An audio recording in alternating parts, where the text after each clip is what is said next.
In ker tudi ta večer poteka v družbeno-zgodovinsko skrajno napetih okoliščinah, ne morem mimo tega. Prebral bom pesem, ki sem jo napisal za 167 svojih študentk in študentov, ki so mi izrazili podporo ob konfliktih s sedanjo vlado in napadih name. Študentke.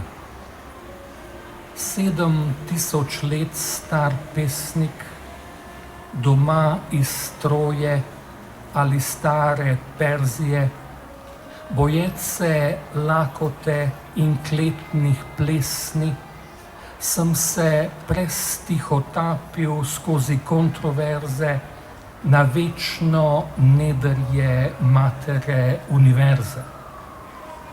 Tam vam predavam nič in vse.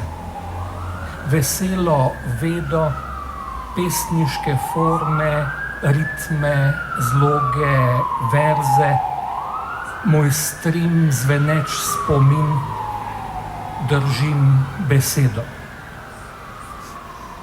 Študentje.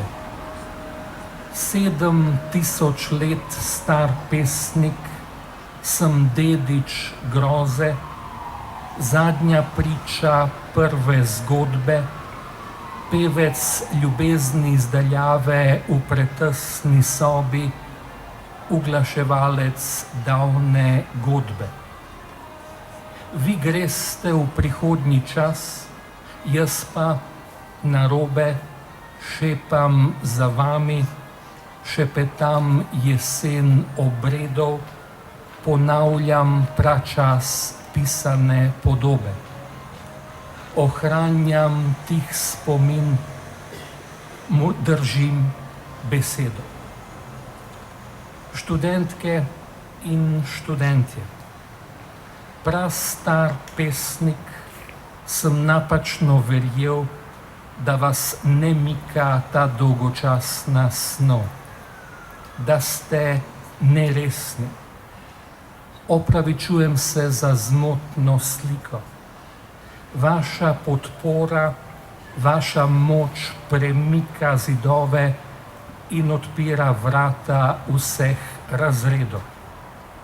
Človeško ste izpit opravili z odliko.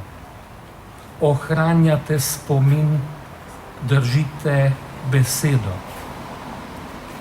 Študentke in študentje. Ganjen sem, hvaležen, nič več profesor.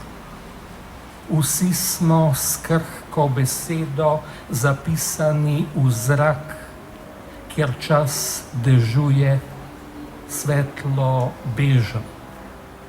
Nič več študentke in študentje. Zdaj je vse v redu. Zdaj smo sošolci in sošolke. Držimo besedo.